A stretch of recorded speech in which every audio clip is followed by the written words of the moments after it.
Good morning. We're going to identify the transformations of the logarithm function today. If we remember that the logarithm is the inverse of the exponential function, so we're going to be using natural log. It's the inverse function of e, which is the natural number. All right. So we have identified in the past a is our amplitude, d is our growth or decay rate with exponentials. It's the same with logarithms. Okay. C is our vertical shift and b is our horizontal shift. All right, if we think back to when we were working with trig functions, we were working with parabolas, and then we got into the conic sections. Okay, B is always going to be a horizontal shift, and it's going to be what's on the inside of the parentheses. So this will be, X is going to be plus or minus something in parentheses with the logarithm on the outside.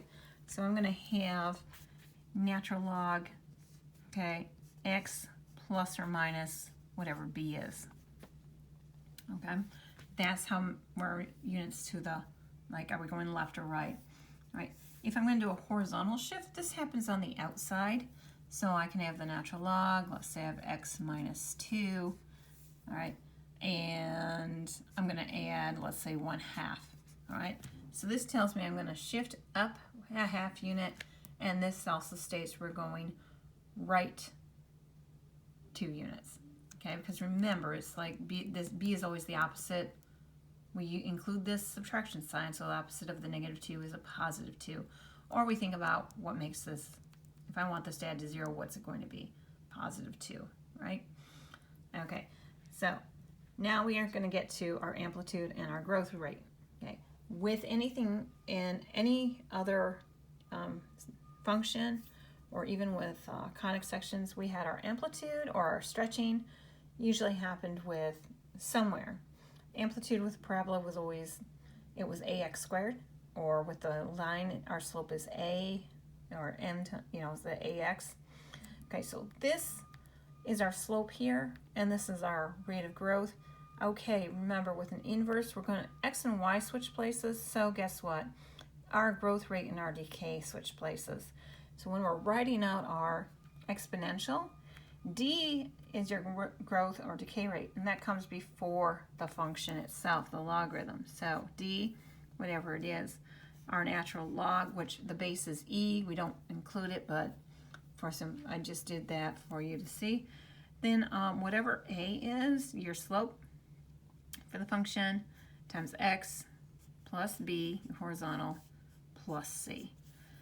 So I can just pick about anything I'd like. I can have d as, let's say, 1/3, the natural log, okay, 2x minus 3, okay, plus, say, 1/5, okay? All right, then I could graph it and I could describe what's happening, or I can look at the equation and say, oh, I know my A, I know my B, C, and D. A and B are in parentheses for the natural log. So it's going to be A and B. C and D are on the outside. So think, inside out. So AB, then C, then D. So it's my slope, my horizontal shift, my vertical shift, my rate of growth. Okay? And that's what you need to know. Follow this. This should help with the worksheet. If you're able to graph on decimals, that's great. I did a couple right here to show you the difference. The reason I have 0.5 natural log of x in purple. I have the natural log in black and natural log of 1/2 x in red, and that's right over here. Okay, one important thing to note: if you want to know where your rate of growth is, you're going to see, you want the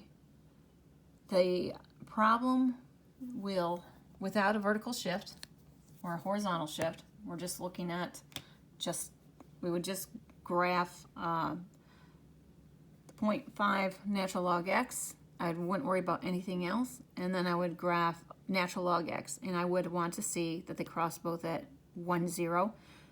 Okay, and that's important to know because rate of growth, if it's in the exponent and x is 0, that means that anything to the 0 power is 1. So that's one thing you need to remember when you're working with these.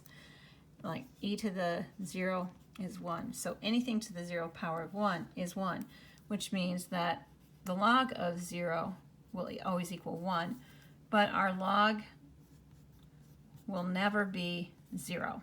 Okay, it can't be, because if you look here, this line is getting closer and closer to 0, but it never crosses it.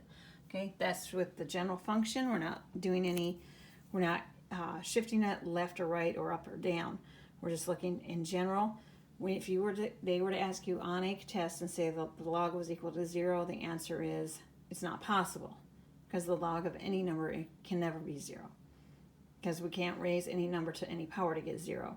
And 0 to 0, the 0 power is not, it's a term we don't even use in math. So they like to try to trip you up on that one. But 0 to 0, we would say, oh, it's 0. But, or they would say it's 1. Well, no, it's not. We don't have 0 to the 0 power. It's not possible.